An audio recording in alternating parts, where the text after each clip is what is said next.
क्या आपने कभी सोचा है कि जब एक महिला अपने जीवन में किसी पुरुष के बिना रहने का निर्णय लेती है, तब उसके जीवन में वास्तव में क्या होता है? क्या वह कमजोर हो जाती है, जैसा समाज अक्सर मानता है? क्या उसका जीवन अधूरा रह जाता है, या फिर उसके भीतर कोई ऐसी शक्ति जागती है जिसके बारे में अधिकांश लोग कभी जान ही नहीं पाते? दुनिया सदियों से महिलाओं के बारे में कई धारणाएं बनाती आई हैं। लोग कहते हैं कि एक महिला को सुरक्षा के लिए पुरुष चाहिए, सहारे के लिए पुरुष चाहिए, खुश रहने के लिए पुरुष चाहिए। लेकिन क्या यह पूरी सच्चाई है? अगर ऐसा होता तो दुनिया में ऐसे लाखों लोग क्यों हैं जो रिश्तों में रहते हुए भी अकेलापन महसूस करते हैं? और दूसरी तरफ ऐसी महिलाएं क्यों हैं जो अकेले रहते हुए भी आत्मविश्वास, शांति और संतोष से भरा जीवन जीती हैं? परमहंस योगानंद की शिक्षाएं हमें एक गहरी बात समझाती हैं। वे कहते थे कि मनुष्य की सबसे बड़ी भूल यह है कि वह अपनी पूर्णता को बाहरी चीजों में खोजता है। जब तक व्यक्ति यह मानता रहेगा कि उसकी खुशी किसी दूसरे इंसान पर निर्भर है, तब तक वह कभी सच्ची स्वतंत्रता का अनुभव नहीं कर सकता। यही बात महिलाओं पर भी लागू होती है। किसी महिला की कीमत इस बात से तय नहीं होती कि उसके जीवन में कोई पुरुष है या नहीं। उसकी असली पहचान उसके भीतर छिपी चेतना, शक्ति और आत्मा से होती है। जब कोई महिला अकेले रहने का निर्णय लेती है, तब सबसे पहले उसे समाज की धारणाओं का सामना करना पड़ता है। लोग सवाल पूछते हैं, कुछ लोग दया दिखाते हैं, कुछ आलोचना करते हैं और कुछ उसके निर्णय को समझने की कोशिश भी नहीं करते। लेकिन बाहरी दुनिया जो देखती है वह केवल सतह होती है। उसके भीतर जो परिवर्तन चल रहा होता है वह कहीं अधिक गहरा और महत्वपूर्ण होता है। अधिकांश लोगों को बचपन से सिखाया जाता है कि जीवन का उद्देश्य किसी ऐसे व्यक्ति को ढूंढना है जो उन्हें पूरा कर सके। फिल्मों, कहानियों और सामाजिक परंपराओं के माध्यम से यह विचार बार बार दोहराया जाता है। धीरे धीरे व्यक्ति यह मानने लगता है कि यदि उसके जीवन में कोई विशेष रिश्ता नहीं है तो वह किसी महत्वपूर्ण चीज से वंचित है। लेकिन वास्तविकता इससे अलग हो सकती है। जब कोई महिला कुछ समय अकेले बिताती है, तब उसे पहली बार अपने वास्तविक स्वरूप से मिलने का अवसर मिलता है। वर्षों तक वह दूसरों की अपेक्षाओं के अनुसार जीती रही होती है, कभी परिवार की उम्मीदें, कभी समाज की, कभी रिश्तों की। लेकिन जब वह अकेली होती है, तब उसके सामने केवल एक प्रश्न रह जाता है, मैं वास्तव में कौन हूं? यही वह क्षण होता है जहां से आत्मखोज की यात्रा शुरू होती है। बहुत सी महिलाएं शुरुआत में डर महसूस करती हैं। यह स्वाभाविक है, क्योंकि अकेले रहने का अर्थ केवल शारीरिक रूप से अकेला होना नहीं है। इसका अर्थ है उन सभी मानसिक आदतों का सामना करना जो वर्षों से मन में जमा होती रही हैं। अचानक उन्हें अपने फैसले स्वयं लेने होते हैं, अपनी समस्याओं का समाधान स्वयं खोजना होता है, अपने भविष्य की दिशा स्वयं तय करनी होती है। शुरुआत में यह कठिन लग सकता है, लेकिन यही कठिनाई धीरे धीरे शक्ति में बदलने लगती है। जब कोई और हर समय निर्णय लेने के लिए मौजूद नहीं होता, तब व्यक्ति अपने निर्णयों पर भरोसा करना सीखता है। जब कोई और भावनात्मक सहारा देने के लिए हमेशा पास नहीं होता, तब व्यक्ति अपने भीतर भावनात्मक संतुलन विकसित करता है। जब कोई और समस्याओं को हल नहीं करता, तब व्यक्ति अपनी क्षमता को पहचानने लगता है। यहीं पर एक अद्भुत परिवर्तन शुरू होता है। जो महिला पहले अपने बारे में संदेह करती थी, वही धीरे धीरे अपनी शक्ति को पहचानने लगती है। उसे महसूस होने लगता है कि वह जितना सोचती थी उससे कहीं अधिक सक्षम है। वह जीवन की चुनौतियों का सामना कर सकती है। वह कठिन परिस्थितियों में भी आगे बढ़ सकती है। वह अपने डर से लड़ सकती है। परमहंस योगानंद कहते थे कि शक्ति बाहर से नहीं आती, शक्ति हमेशा भीतर मौजूद होती है। बाहरी परिस्थितियां केवल उसे प्रकट करने का काम करती हैं। यही कारण है कि अकेले रहने का अनुभव कई महिलाओं के लिए आत्मिक विकास का माध्यम बन जाता है। वे सीखती हैं कि आत्मविश्वास किसी दूसरे व्यक्ति की स्वीकृति से नहीं आता। आत्मविश्वास तब आता है जब व्यक्ति स्वयं को स्वीकार करना सीखता है। लेकिन यहां एक और महत्वपूर्ण बात समझनी होगी। अकेले रहना और अकेलापन महसूस करना दोनों अलग अलग बातें हैं। बहुत से लोग इन दोनों को एक ही समझ लेते हैं। वे मान लेते हैं कि यदि कोई महिला अकेली रह रही है तो वह निश्चित रूप से दुखी होगी। लेकिन यह धारणा हमेशा सही नहीं होती। अकेलापन एक मानसिक अवस्था है। यह तब पैदा होता है जब व्यक्ति स्वयं से कट जाता है। दूसरी ओर एकांत एक आध्यात्मिक अवसर है। यह वह अवस्था है जहां व्यक्ति स्वयं से जुड़ता है। कई बार ऐसा होता है कि लोग भीड़ के बीच रहकर भी अकेलेपन का अनुभव करते हैं। उनके आसपास लोग होते हैं, रिश्ते होते हैं, बातचीत होती है, लेकिन भीतर खालीपन बना रहता है। क्योंकि उनका संबंध स्वयं से टूट चुका होता है।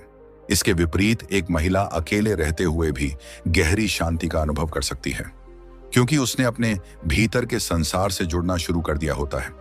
जब बाहरी शोर कम होता है, तब मन की आवाज सुनाई देने लगती है। यही वह समय होता है जब व्यक्ति अपने वास्तविक सपनों को पहचानता है। उसे समझ आने लगता है कि वह जीवन में वास्तव में क्या चाहता है।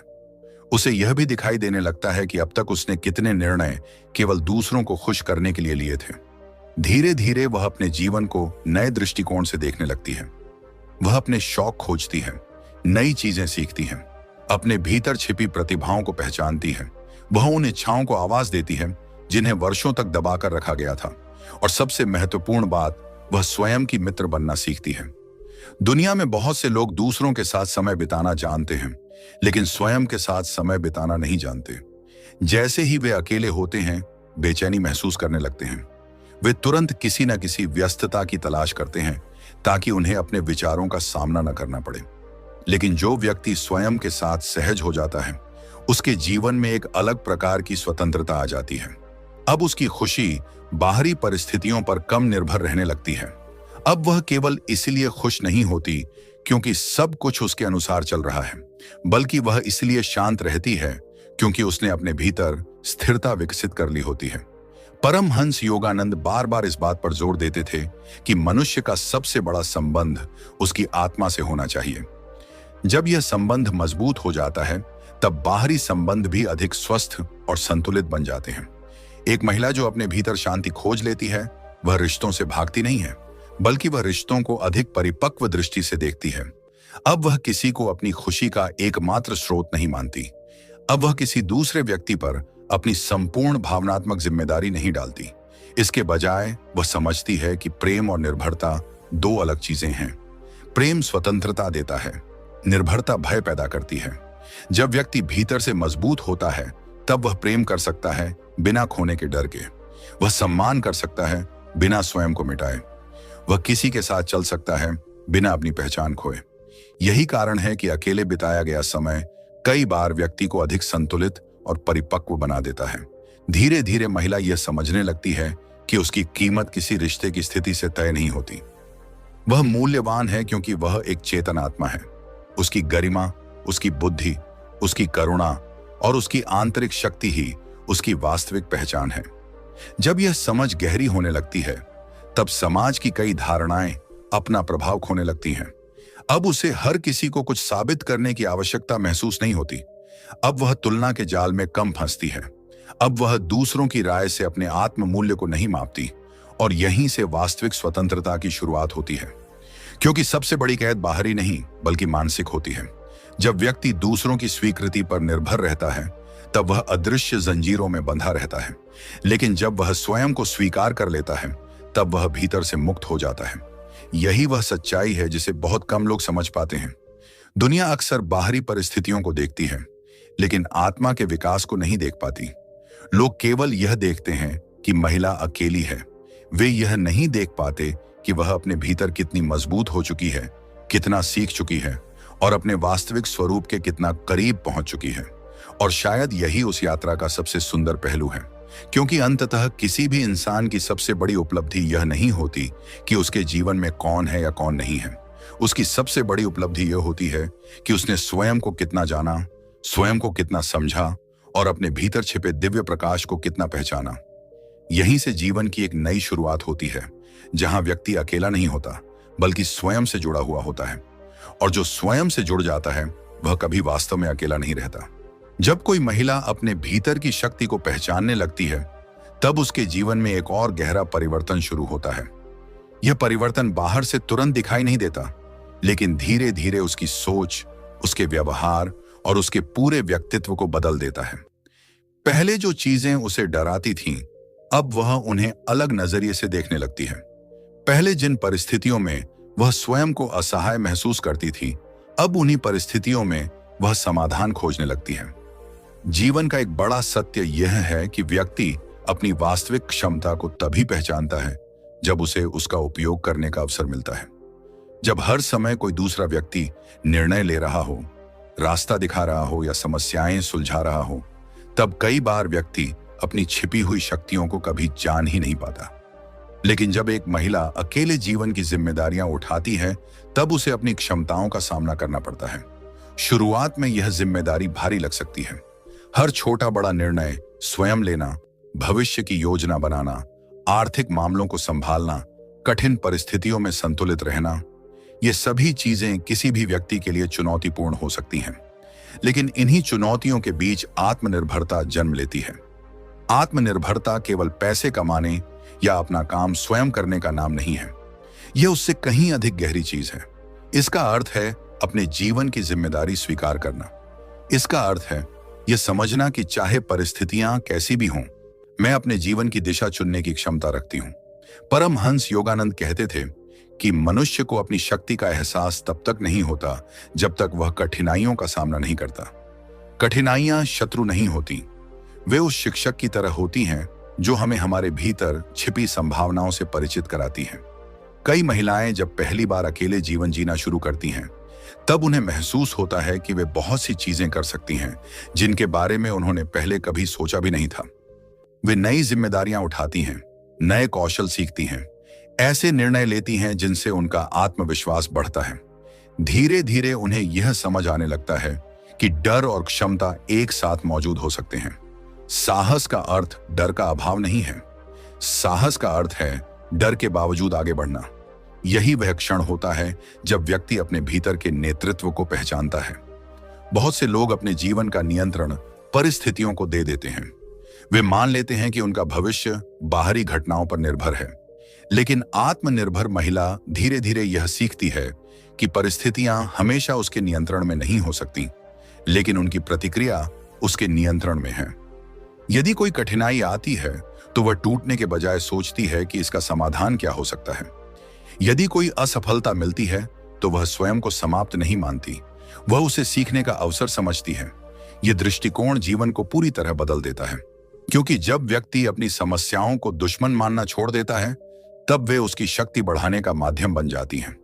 एक और महत्वपूर्ण परिवर्तन यह होता है कि महिला दूसरों की स्वीकृति पर कम निर्भर होने लगती है।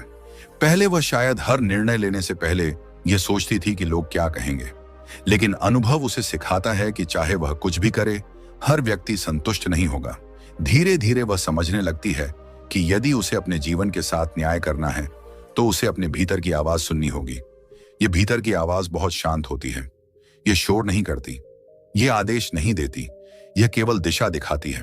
लेकिन इसे सुनने के लिए व्यक्ति को अपने मन के डर और भ्रम से ऊपर उठना पड़ता है। अकेले जीवन की यात्रा कई बार इसी प्रक्रिया को संभव बनाती है। जब बाहरी अपेक्षाएं कम होती हैं, तब व्यक्ति अपने वास्तविक मूल्यों को पहचान पाता है। उसे समझ आने लगता है कि उसके लिए वास्तव में क्या महत्वपूर्ण है। वह किन बातों पर समझौता नहीं करना चाहता, वह किस प्रकार का जीवन जीना चाहता है, और यही स्पष्टता उसके निर्णयों को मजबूत बनाती है। एक समय ऐसा आता है जब वह महसूस करती है कि उसे हर किसी को खुश करने की आवश्यकता नहीं है। उसे केवल अपने विवेक और अपने सत्य के प्रति ईमानदार रहना है। यह समझ बहुत मुक्त करने वाली होती है, क्योंकि दुनिया में बहुत सी पीड़ा केवल इस कारण पैदा होती है कि लोग अपनी वास्तविक पहचान छोड़कर दूसरों की अपेक्षाओं के अनुसार जीने लगते हैं। जब कोई महिला स्वयं के प्रति सच्ची होने लगती है, तब उसके भीतर एक नया आत्मविश्वास जन्म लेता है। यह आत्मविश्वास दिखावे का नहीं होता, यह दूसरों को प्रभावित करने के लिए नहीं होता, यह भीतर से आता है। यह वही आत्मविश्वास है जो व्यक्ति को शांत बनाता है। जिस व्यक्ति को अपनी शक्ति का अनुभव हो जाता है, उसे हर समय स्वयं को साबित करने की आवश्यकता नहीं रहती। उसे यह बताने की जरूरत नहीं पड़ती कि वह कितनी सक्षम है। उसकी उपस्थिति ही उसकी स्थिरता को प्रकट करने लगती है। लेकिन आत्मनिर्भरता की यात्रा केवल बाहरी मजबूती तक सीमित नहीं रहती। इसके साथ साथ एक और गहरा परिवर्तन शुरू होता है, भावनात्मक परिपक्वता का। जीवन में सबसे कठिन लड़ाइयां अक्सर बाहर नहीं बल्कि भीतर लड़ी जाती हैं। जब कोई महिला अकेले रहती है, तब उसे अपने मन की उन परतों का सामना करना पड़ता है जिनसे वह पहले बचती रही हो सकती है। उसके डर, उसकी असुरक्षाएं, उसके पुराने घाव, उसकी अधूरी भावनाएं सब धीरे धीरे सतह पर आने लगते हैं। शुरुआत में यह प्रक्रिया असुविधाजनक हो सकती है। बहुत से लोग अपने दर्द से बचने के लिए लगातार व्यस्त रहते हैं। वे स्वयं को काम, रिश्तों या मनोरंजन में इतना उलझा लेते हैं कि उन्हें अपने भीतर झांकने का अवसर ही नहीं मिलता। लेकिन जब व्यक्ति कुछ समय अपने साथ बिताता है, तब वह अपने वास्तविक भावनात्मक संसार को देख पाता है। उसे समझ आने लगता है कि कौन सी बातें उसे दुख देती हैं, कौन से डर बार बार उसके निर्णयों को प्रभावित करते हैं, कौन सी पुरानी घटनाएं अब भी उसके मन पर प्रभाव डाल रही हैं। यह आत्म जागरूकता भावनात्मक परिपक्वता की पहली सीढ़ी है, क्योंकि जब तक व्यक्ति अपने मन को समझता नहीं, तब तक वह उसका स्वामी नहीं बन सकता। परमहंस योगानंद कहते थे कि मन को समझना और नियंत्रित करना जीवन की सबसे बड़ी उपलब्धियों में से एक है। जो व्यक्ति अपने मन का स्वामी बन जाता है, वह बाहरी परिस्थितियों से कम प्रभावित होता है। धीरे धीरे महिला अपने भावनात्मक पैटर्न को पहचानने लगती है। वह देखती है कि किन परिस्थितियों में उसे क्रोध आता है, कब भय उत्पन्न होता है, कब अकेलापन महसूस होता है और कब वह स्वयं पर संदेह करने लगती है। पहले शायद वह इन भावनाओं से लड़ती थी या उन्हें दबाने की कोशिश करती थी, लेकिन अब वह उन्हें समझने लगती है। समझ हमेशा परिवर्तन का पहला कदम होती है। जब व्यक्ति अपनी भावनाओं को स्वीकार करता है, तब वे उसकी शत्रु नहीं रह जाती।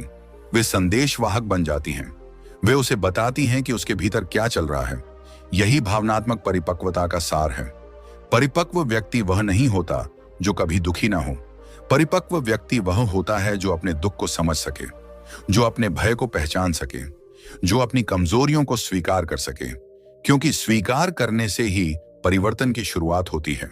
धीरे धीरे महिला यह सीखती है कि हर भावना स्थायी नहीं होती। खुशी आती है और चली जाती है, दुख आता है और चला जाता है, भय आता है और चला जाता है। वह समझने लगती है कि उसकी वास्तविक पहचान उसकी भावनाएं नहीं है, वह उनसे कहीं अधिक विशाल है। यह समझ उसे भीतर से स्थिर बनाती है। अब कोई कठिन परिस्थिति आने पर वह तुरंत टूटती नहीं, वह रुकती है, स्थिति को देखती है और फिर प्रतिक्रिया देती है। यही भावनात्मक परिपक्वता की पहचान है। दुनिया में बहुत से संघर्ष इसलिए होते हैं क्योंकि लोग प्रतिक्रिया देने से पहले सोचते नहीं। वे अपनी भावनाओं के गुलाम बन जाते हैं। लेकिन जो व्यक्ति अपने मन को समझने लगता है, वह प्रतिक्रिया के बजाय जागरूक उत्तर देना सीखता है। इससे उसके रिश्ते बेहतर होते हैं, उसके निर्णय बेहतर होते हैं और सबसे महत्वपूर्ण, उसका अपने आप से संबंध बेहतर होता है। धीरे धीरे उसे यह भी समझ आने लगता है कि खुशी किसी दूसरे व्यक्ति द्वारा दी जाने वाली चीज नहीं है। यह समझ बहुत महत्वपूर्ण है। जब तक व्यक्ति मानता है कि उसकी खुशी किसी और पर निर्भर है, तब तक वह भय में जीता है। उसे खोने का डर रहता है, अस्वीकृति का डर रहता है, अकेले रह जाने का डर रहता है। लेकिन जब वह समझता है कि खुशी का स्रोत उसके भीतर है, तब उसका जीवन बदल जाता है।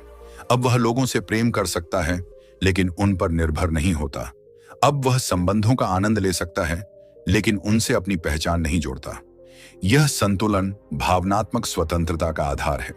मैं ऐसी महिला धीरे धीरे अधिक शांत, अधिक धैर्यवान और अधिक समझदार बन जाती है। वह जीवन की हर घटना को व्यक्तिगत हमला नहीं मानती। वह जानती है कि हर व्यक्ति अपनी चेतना के स्तर से कार्य कर रहा है, इसलिए उसके भीतर क्षमा की क्षमता भी बढ़ने लगती है। क्षमा का अर्थ गलत व्यवहार को सही ठहराना नहीं है। क्षमा का अर्थ है अपने मन को नफरत के बोझ से मुक्त करना। जब व्यक्ति पुराने दुखों को पकड़े रहता है, तब वह स्वयं को ही कैद में रखता है। लेकिन जब वह उन्हें छोड़ना सीखता है, तब उसके भीतर नई ऊर्जा जन्म लेती है। यही भावनात्मक परिपक्वता का एक और संकेत है। धीरे धीरे महिला समझने लगती है कि जीवन का उद्देश्य केवल बाहरी उपलब्धियां प्राप्त करना नहीं है। जीवन का उद्देश्य स्वयं को विकसित करना भी है। हर अनुभव, हर चुनौती और हर संबंध उसके विकास का माध्यम बन सकता है। और जब यह समझ गहरी हो जाती है, तब वह अपने जीवन को शिकायत की दृष्टि से नहीं, बल्कि सीखने की दृष्टि से देखने लगती है। यहीं से उसके भीतर एक ऐसी शांति जन्म लेने लगती है जो बाहरी परिस्थितियों पर निर्भर नहीं होती। यह शांति किसी उपलब्धि से नहीं आती, यह किसी रिश्ते से नहीं आती, यह स्वयं को समझने और स्वीकार करने से आती है। और जो व्यक्ति इस शांति को पा लेता है, उसके जीवन में एक ऐसी मजबूती आ जाती है जिसे कोई बाहरी तूफान आसानी से नहीं हिला सकता। जब किसी महिला के भीतर यह शांति धीरे धीरे स्थापित होने लगती है, तब उसके जीवन में स्वतंत्रता का एक नया अर्थ प्रकट होता है। यह वह स्वतंत्रता नहीं होती जिसके बारे में लोग अक्सर बहस करते हैं। यह केवल बाहरी नियमों से मुक्त होने की बात नहीं होती, यह उससे कहीं अधिक गहरी और सूक्ष्म होती है। यह मन की स्वतंत्रता होती है। दुनिया में ऐसे बहुत से लोग हैं जो बाहरी रूप से स्वतंत्र दिखाई देते हैं, लेकिन भीतर से अनेक भय, इच्छाओं और असुरक्षाओं के बंधन में जकड़े होते हैं। दूसरी ओर कुछ लोग ऐसे भी होते हैं जिनके जीवन में अनेक जिम्मेदारियां होती हैं, फिर भी वे भीतर से मुक्त रहते हैं। इसलिए वास्तविक स्वतंत्रता बाहरी परिस्थितियों से नहीं, बल्कि चेतना की अवस्था से निर्धारित होती है। एक महिला जब अकेले जीवन के अनुभव से गुजरती है, तब उसे धीरे धीरे यह दिखाई देने लगता है कि उसके जीवन के सबसे बड़े बंधन बाहर नहीं, बल्कि भीतर थे। उसे यह महसूस होने लगता है कि वह कई वर्षों तक दूसरों की राय से प्रभावित होती रही। कई निर्णय उसने अपने दिल की आवाज के आधार पर नहीं, बल्कि लोगों की अपेक्षाओं के आधार पर लिए। शायद उसने कभी कोई सपना केवल इसलिए छोड़ दिया क्योंकि उसे लगा कि लोग उसका समर्थन नहीं करेंगे। शायद उसने कई बार अपनी भावनाओं को दबाया क्योंकि उसे डर था कि कोई उसे गलत समझ लेगा। शायद उसने अपनी खुशी को पीछे रख दिया क्योंकि उसे सिखाया गया था कि दूसरों की खुशी पहले आती है। लेकिन समय के साथ वह यह समझने लगती है कि यदि व्यक्ति स्वयं के प्रति ईमानदार नहीं है, तो वह कभी सच्चा संतोष प्राप्त नहीं कर सकता। यह समझ धीरे धीरे उसे अपने जीवन की दिशा बदलने के लिए प्रेरित करती है। अब वह हर निर्णय लेते समय केवल यह नहीं सोचती कि लोग क्या कहेंगे, वह यह भी सोचती है कि उसके अंतर्मन की आवाज क्या कह रही है। वह यह जानने की कोशिश करती है कि उसका वास्तविक सत्य क्या है। यह परिवर्तन छोटा दिखाई दे सकता है, लेकिन वास्तव में यह बहुत गहरा होता है, क्योंकि अधिकांश लोग अपने जीवन का बड़ा हिस्सा दूसरों की अपेक्षाओं के अनुसार जीते हुए बिता देते हैं। वे इतने अधिक बाहरी आवाजों से घिरे रहते हैं कि अपनी ही आवाज को सुनना भूल जाते हैं। परमहंस योगानंद कहते थे कि मनुष्य का सबसे बड़ा मार्गदर्शक उसके भीतर मौजूद दिव्य चेतना है, लेकिन उस चेतना की आवाज तभी सुनाई देती है जब मन शांत होता है। यही कारण है कि अकेले बिताया गया समय कई बार अत्यंत मूल्यवान सिद्ध होता है। जब व्यक्ति कुछ समय स्वयं के साथ रहता है, तब उसे यह समझने का अवसर मिलता है कि वास्तव में उसके जीवन का उद्देश्य क्या है। उसे यह दिखाई देने लगता है कि वह किन चीजों का पीछा केवल आदत के कारण कर रहा था और किन चीजों की ओर उसका हृदय वास्तव में आकर्षित है। धीरे धीरे वह अपने जीवन को अधिक जागरूकता के साथ जीने लगता है। अब उसके निर्णय प्रतिक्रियाओं पर आधारित नहीं होते, वे समझ पर आधारित होते हैं। अब वह केवल इसलिए कोई काम नहीं करती क्योंकि सब लोग वही कर रहे हैं। वह यह जानने का प्रयास करती है कि क्या वह चीज वास्तव में उसके लिए सही है। यही जागरूकता स्वतंत्रता की नींव है, क्योंकि स्वतंत्रता का अर्थ केवल चुनाव करने की क्षमता नहीं है। स्वतंत्रता का अर्थ सही चुनाव करने की क्षमता है।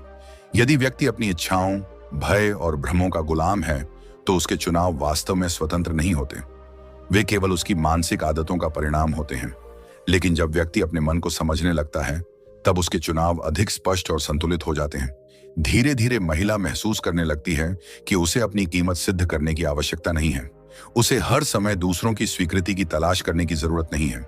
उसका मूल्य पहले से मौजूद है। यह समझ उसके भीतर एक गहरा आत्मसम्मान पैदा करती है। आत्मसम्मान और अहंकार में बहुत अंतर होता है। अहंकार कहता है कि मैं दूसरों से श्रेष्ठ हूं। आत्मसम्मान कहता है कि मैं भी उतना ही मूल्यवान हूं जितना कोई और।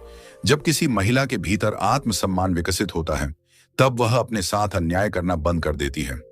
वह उन परिस्थितियों को स्वीकार करना बंद कर देती है जो उसकी गरिमा को चोट पहुंचाती हैं। वह उन संबंधों से दूरी बनाना सीखती है जो उसकी शांति को नष्ट करते हैं। यह निर्णय लेना हमेशा आसान नहीं होता। कई बार इसके लिए साहस की आवश्यकता होती है। कई बार इसके लिए अकेले खड़े होने की आवश्यकता होती है। लेकिन यही साहस धीरे धीरे उसकी आत्मा को मजबूत बनाता है। वह समझने लगती है कि स्वतंत्रता का अर्थ किसी के खिलाफ विद्रोह करना नहीं है। स्वतंत्रता का अर्थ है अपने सत्य के साथ खड़ा होना।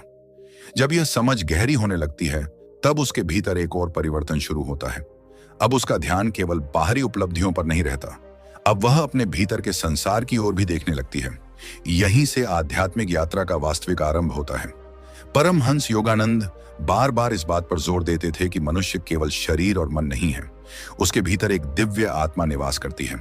जब तक व्यक्ति केवल बाहरी दुनिया में ही अर्थ खोजता रहेगा, तब तक उसे पूर्ण संतोष नहीं मिलेगा। यह बात कई लोगों को तब समझ में आती है जब वे जीवन में कुछ समय अकेले बिताते हैं, क्योंकि जब बाहरी शोर कम हो जाता है, तब भीतर की आवाज स्पष्ट होने लगती है। एक महिला जो अपने साथ समय बिताना सीख चुकी है, वह धीरे धीरे अपने भीतर के मौन को पहचानने लगती है। शुरुआत में यह मौन अजीब लग सकता है, क्योंकि अधिकांश लोग निरंतर विचारों, बातचीत और गतिविधियों के बीच जीने के आदी होते हैं। लेकिन जब मन कुछ क्षणों के लिए शांत होता है, तब व्यक्ति एक अलग प्रकार की उपस्थिति का अनुभव करता है। उसे महसूस होता है कि उसके भीतर एक ऐसा केंद्र है जो हमेशा शांत है। बाहरी परिस्थितियां बदलती रहती हैं, भावनाएं आती जाती रहती हैं, विचार बदलते रहते हैं, लेकिन उसके भीतर कुछ ऐसा है जो स्थिर है। यही आत्मा का क्षेत्र है। योगानंद कहते थे कि वास्तविक सुख बाहरी वस्तुओं से नहीं, बल्कि आत्मा के संपर्क से उत्पन्न होता है। जब महिला ध्यान, प्रार्थना या आत्मचिंतन के माध्यम से अपने भीतर झांकना शुरू करती है, तब उसे धीरे धीरे इस सत्य का अनुभव होने लगता है। वह समझने लगती है कि उसकी पहचान केवल उसके नाम, रिश्तों या सामाजिक भूमिकाओं तक सीमित नहीं है। उसके भीतर एक गहरी चेतना है जो इन सब चीजों से परे है। यह अनुभव उसके जीवन की दिशा बदल सकता है। अब वह केवल उपलब्धियों के पीछे नहीं भागती। अब वह केवल दूसरों की प्रशंसा पाने के लिए कार्य नहीं करती। अब उसके कार्यों में एक गहरी अर्थपूर्णता आने लगती है।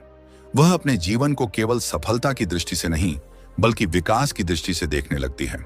हर अनुभव उसके लिए सीख बन जाता है। हर कठिनाई उसके लिए शिक्षक बन जाती है। हर चुनौती उसके भीतर छिपी शक्ति को जागृत करने का अवसर बन जाती है। धीरे धीरे उसे यह महसूस होने लगता है कि जीवन उसके खिलाफ नहीं है। जीवन उसे विकसित करने का प्रयास कर रहा है। यह दृष्टिकोण व्यक्ति के भीतर गहरा परिवर्तन ला देता है। अब वह अपने अतीत के प्रति भी अलग दृष्टि विकसित करती है। पहले जिन घटनाओं को वह केवल दुख के रूप में देखती थी, अब उनमें भी सीख दिखाई देने लगती है। उसे महसूस होता है कि जिन कठिन अनुभवों ने उसे सबसे अधिक चोट पहुंचाई थी, उन्हीं अनुभवों ने उसे सबसे अधिक मजबूत भी बनाया। यह समझ उसे कृतज्ञ बनाती है। कृतज्ञता आध्यात्मिक विकास का एक महत्वपूर्ण संकेत है। जब व्यक्ति हर परिस्थिति में सीख देखने लगता है, तब शिकायत धीरे धीरे कम होने लगती है। उसके स्थान पर स्वीकार्यता और विश्वास विकसित होने लगता है। वह समझने लगती है कि जीवन हमेशा उसकी इच्छा अनुसार नहीं चलेगा, लेकिन हर अनुभव उसके विकास में योगदान दे सकता है। धीरे धीरे उसके भीतर ईश्वर या किसी उच्च शक्ति के प्रति भी विश्वास गहरा होने लगता है। यह विश्वास अंधविश्वास नहीं होता, यह अनुभव पर आधारित होता है। वह महसूस करती है कि जीवन में अनेक बार जब सब कुछ टूटता हुआ प्रतीत हुआ, तब भी कोई अदृश्य शक्ति उसे आगे बढ़ाती रही।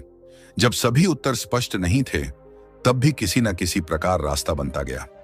जब परिस्थितियां कठिन थीं, तब भी उसके भीतर जीने और आगे बढ़ने की शक्ति मौजूद रही। यह अनुभव उसे भीतर से स्थिर बनाता है। अब उसका भरोसा केवल बाहरी चीजों पर नहीं रहता।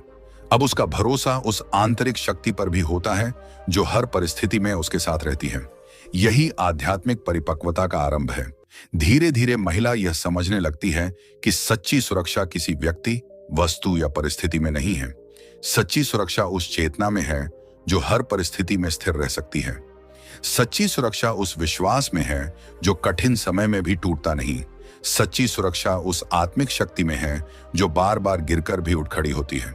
और जब यह समझ उसके भीतर गहराई से स्थापित हो जाती है, तब उसका जीवन पूरी तरह बदल जाता है। अब वह भविष्य से उतना नहीं डरती। अब वह अकेलेपन से उतना नहीं डरती। अब वह असफलता से उतना नहीं डरती, क्योंकि उसे पता चल चुका होता है कि उसकी सबसे बड़ी शक्ति बाहर नहीं, भीतर है। और जिस व्यक्ति ने अपनी भीतर की शक्ति को पहचान लिया, जिसने अपने मन की स्वतंत्रता को छू लिया, जिसने अपनी आत्मा की शांति का अनुभव कर लिया, उसके जीवन में एक ऐसा प्रकाश जाग जाता है जिसे बाहरी अंधकार कभी पूरी तरह बुझा नहीं सकता। वह समझ जाती है कि जीवन का सबसे बड़ा सहारा कोई बाहरी व्यक्ति नहीं, बल्कि अपने भीतर जागृत हुई चेतना है। और जब यह चेतना जाग जाती है, तब व्यक्ति अकेला होकर भी अधूरा नहीं रहता। वह अपने भीतर उस उपस्थिति को महसूस करता है जो हर क्षण उसके साथ है, उसका मार्गदर्शन कर रही है, उसे मजबूत बना रही है और उसे उसके वास्तविक स्वरूप की ओर ले जा रही है। जब कोई महिला अपनी भीतर की शक्ति, अपनी स्वतंत्रता और अपने आध्यात्मिक स्वरूप को पहचानने लगती है, तब भी उसकी यात्रा समाप्त नहीं होती। वास्तव में यहीं से उसकी सबसे महत्वपूर्ण परीक्षा शुरू होती है, क्योंकि ज्ञान प्राप्त करना एक बात है, लेकिन उस ज्ञान के अनुसार जीवन जीना दूसरी बात है। जीवन बार बार ऐसे अवसर लेकर आता है जहां व्यक्ति को यह सिद्ध करना पड़ता है कि उसने जो समझा है, क्या वह वास्तव में उसके भीतर स्थापित भी हुआ है या नहीं। कई बार ऐसा होता है कि महिला अपने जीवन में संतुलन और शांति महसूस करने लगती है, लेकिन अचानक कोई ऐसी परिस्थिति आ जाती है जो उसके भीतर छिपे हुए पुराने डर को फिर से जगा देती है। कभी भविष्य की चिंता, कभी आर्थिक असुरक्षा, कभी समाज की आलोचना और कभी यह प्रश्न कि आने वाले वर्षों में उसका जीवन कैसा होगा। यही वे क्षण होते हैं जहां व्यक्ति की आंतरिक मजबूती की परीक्षा होती है।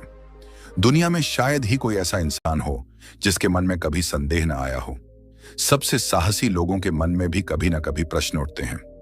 अंतर केवल इतना होता है कि कुछ लोग अपने संदेहों के सामने हार मान लेते हैं, जबकि कुछ लोग उन्हें समझकर आगे बढ़ जाते हैं। परमहंस योगानंद कहते थे कि भय मनुष्य का सबसे बड़ा शत्रु है। भय हमारी शक्ति को कम कर देता है, हमारी दृष्टि को सीमित कर देता है और हमें हमारी वास्तविक क्षमता से दूर कर देता है। जब कोई महिला अकेले जीवन जी रही होती है, तब समाज कई बार उसके मन में ऐसे भय डालने की कोशिश करता है जिनकी शायद कोई वास्तविक आवश्यकता भी नहीं होती। लोग कहते हैं, अगर भविष्य में कुछ हो गया तो, अगर तुम्हें सहारे की जरूरत पड़ी तो, अगर तुम अकेली रह गई तो। ये प्रश्न सुनने में सामान्य लग सकते हैं, लेकिन यदि व्यक्ति सावधान न रहे तो ये धीरे धीरे उसके मन में घर बना सकते हैं। लेकिन यहाँ एक गहरी सच्चाई छिपी हुई है। भविष्य का भय केवल अकेले रहने वाली महिलाओं तक सीमित नहीं है। भविष्य का भय लगभग हर व्यक्ति के भीतर मौजूद होता है। रिश्तों में रहने वाले लोग भी भविष्य से डरते हैं। आर्थिक रूप से सुरक्षित लोग भी भविष्य से डरते हैं। प्रसिद्ध लोग भी भविष्य से डरते हैं, क्योंकि भय का कारण बाहरी परिस्थिति नहीं है। भय का कारण मन की अनिश्चितता है। मन हमेशा निश्चितता चाहता है। वह चाहता है कि उसे पहले से पता हो कि आगे क्या होने वाला है। लेकिन जीवन ऐसा नहीं है। जीवन परिवर्तन है। जीवन अनिश्चितता है। जीवन हर क्षण नया है। और जो व्यक्ति इस सत्य को स्वीकार कर लेता है, उसके भीतर का भय धीरे धीरे कम होने लगता है। महिला समझने लगती है कि भविष्य को पूरी तरह नियंत्रित करना संभव नहीं है, लेकिन वर्तमान क्षण में जागरूक होकर जीना संभव है। वह यह सीखती है कि हर दिन अपनी शक्ति को बढ़ाना, अपने मन को स्थिर करना और अपने जीवन को सार्थक बनाना ही भविष्य की सबसे अच्छी तैयारी है। धीरे धीरे वह अपनी ऊर्जा चिंता में खर्च करना बंद कर देती है, क्योंकि उसे महसूस होने लगता है कि चिंता कभी किसी समस्या का समाधान नहीं करती। चिंता केवल वर्तमान की शांति को नष्ट करती है। समाधान हमेशा स्पष्टता से आता है और स्पष्टता केवल शांत मन में जन्म लेती है। यही कारण है कि आध्यात्मिक मार्ग पर चलने वाले लोग ध्यान और आत्मचिंतन को इतना महत्व देते हैं। जब मन शांत होता है, तब व्यक्ति चीजों को वैसे देख पाता है जैसी वे वास्तव में हैं। वह कल्पनाओं और भय के जाल में कम फंसता है। धीरे धीरे महिला अपने जीवन में एक नया विश्वास विकसित करती है। यह विश्वास किसी बाहरी आश्वासन पर आधारित नहीं होता। यह उसके स्वयं के अनुभवों पर आधारित होता है। वह पीछे मुड़कर अपने जीवन को देखती है और महसूस करती है कि कितनी बार उसे लगा था कि अब वह आगे नहीं बढ़ पाएगी। कितनी बार उसे लगा था कि परिस्थितियां बहुत कठिन हैं। कितनी बार उसे लगा था कि रास्ता बंद हो चुका है। लेकिन हर बार किसी न किसी रूप में एक नया रास्ता खुला। हर बार उसके भीतर आगे बढ़ने की शक्ति उत्पन्न हुई। हर बार उसने कुछ नया सीखा। यही अनुभव उसके विश्वास को मजबूत करता है। उसे महसूस होने लगता है कि जीवन केवल समस्याओं की श्रृंखला नहीं है। जीवन विकास की यात्रा है और इस यात्रा में हर अनुभव का एक उद्देश्य है। जब यह समझ गहरी होने लगती है, तब महिला दूसरों की राय से भी कम प्रभावित होने लगती है, क्योंकि दुनिया हमेशा कुछ ना कुछ कहती रहेगी। यदि वह अकेली है तो लोग प्रश्न करेंगे। यदि वह किसी रिश्ते में है तो भी लोग प्रश्न करेंगे। यदि वह अपने करियर पर ध्यान देती है तो कुछ लोग आलोचना करेंगे।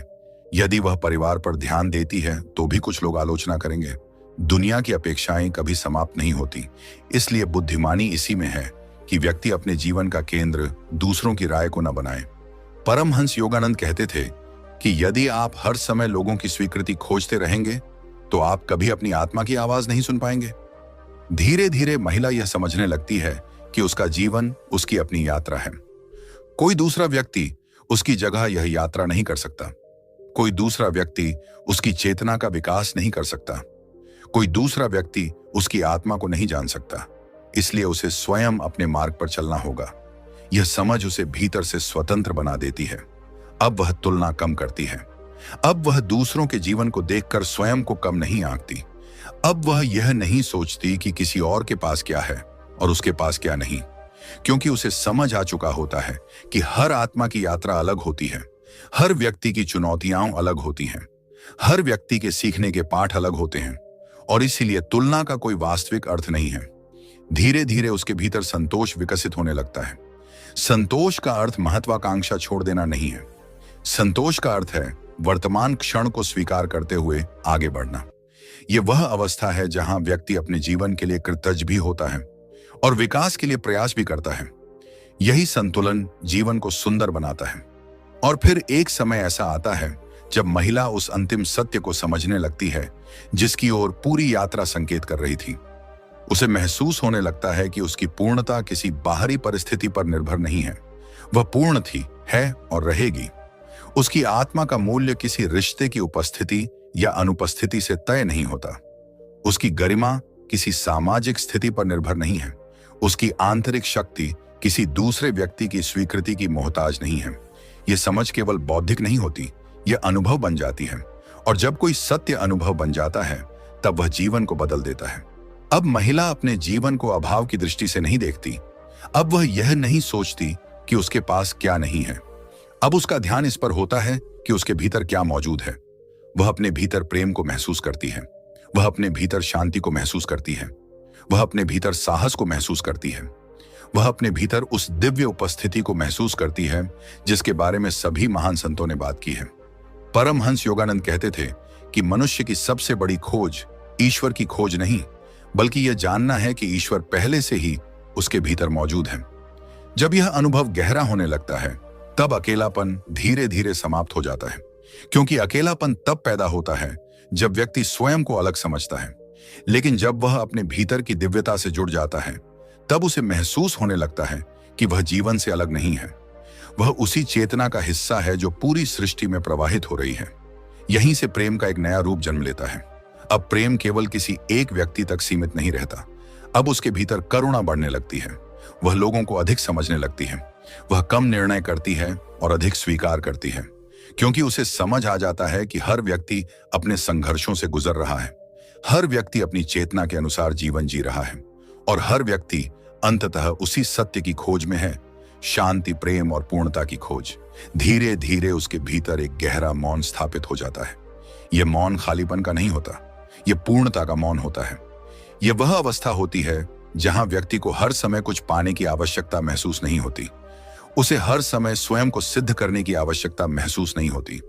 उसे हर समय किसी कमी को भरने की आवश्यकता महसूस नहीं होती, क्योंकि वह समझ चुकी होती है कि जिस पूर्णता को वह बाहर खोज रही थी वह हमेशा से उसके भीतर मौजूद थी। यही इस पूरी यात्रा की सबसे बड़ी सच्चाई है। बिना पुरुष के रहने वाली महिला की सच्चाई यह नहीं है कि वह दुखी है या खुश है। सच्चाई यह नहीं है कि वह कमजोर है या मजबूत है। सच्चाई यह नहीं है कि उसका जीवन आसान है या कठिन है। वास्तविक सच्चाई यह है कि उसका जीवन भी उसी आत्मिक यात्रा का हिस्सा है जिससे हर इंसान गुजरता है। वह भी अपने भीतर की शक्ति को खोज रही है। वह भी अपने भय को समझ रही है। वह भी अपने वास्तविक स्वरूप को पहचानने की कोशिश कर रही है। और जब वह इस पहचान तक पहुंच जाती है तब उसे समझ आता है कि जीवन का उद्देश्य किसी दूसरे व्यक्ति के माध्यम से पूर्ण होना नहीं था। जीवन का उद्देश्य अपने भीतर पहले से मौजूद पूर्णता को पहचानना था। यही वह अंतिम संदेश है जिसे परमहंस योगानंद की शिक्षाएं बार बार याद दिलाती हैं। तुम आत्मा हो। तुम्हारी वास्तविक पहचान बाहरी परिस्थितियों से परे है। तुम्हारी शक्ति तुम्हारे भीतर है। तुम्हारी शांति तुम्हारे भीतर है। तुम्हारा प्रकाश तुम्हारे भीतर है। और जिस दिन कोई महिला इस सत्य को पूरी तरह स्वीकार कर लेती है उसी दिन उसका जीवन भय से विश्वास की ओर, निर्भरता से स्वतंत्रता की ओर और खोज से अनुभव की ओर बढ़ जाता है। तब वह केवल जीवन नहीं जीती बल्कि जागरूक होकर जीती है। और यही किसी भी इंसान की सबसे बड़ी विजय है। यह थी वह गहरी सच्चाई जिसे बहुत कम लोग समझ पाते हैं। दुनिया अक्सर किसी महिला की स्थिति को उसके रिश्तों से मापती है, लेकिन आत्मा की दृष्टि से हर व्यक्ति अपने आप में पूर्ण है। चाहे जीवन में कोई साथ हो या न हो, वास्तविक शक्ति, वास्तविक शांति और वास्तविक खुशी हमेशा भीतर से जन्म लेती है। परमहंस योगानंद की शिक्षाएं हमें यही याद दिलाती हैं कि जब तक हम अपनी पूर्णता को बाहरी दुनिया में खोजते रहेंगे तब तक असंतोष बना रहेगा। लेकिन जिस क्षण हम अपने भीतर मौजूद दिव्य शक्ति, आत्मविश्वास और चेतना को पहचान लेते हैं उसी क्षण जीवन का पूरा अर्थ बदल जाता है। अगर इस वीडियो ने आपको सोचने पर मजबूर किया है तो कमेंट में जरूर लिखिए, मैं अपने भीतर की शक्ति को पहचानता हूं। वीडियो पसंद आया हो तो इसे लाइक करें, अपने प्रियजनों के साथ शेयर करें और चैनल को सब्सक्राइब करना न भूलें ताकि ऐसी ही गहरी आध्यात्मिक और जीवन बदलने वाली शिक्षाएं आप तक लगातार पहुंचती रहें। याद रखिए, सच्ची पूर्णता किसी को पाने में नहीं, बल्कि स्वयं को जानने में है। धन्यवाद। फिर मिलेंगे एक नई प्रेरणादायक यात्रा के साथ। नमस्कार।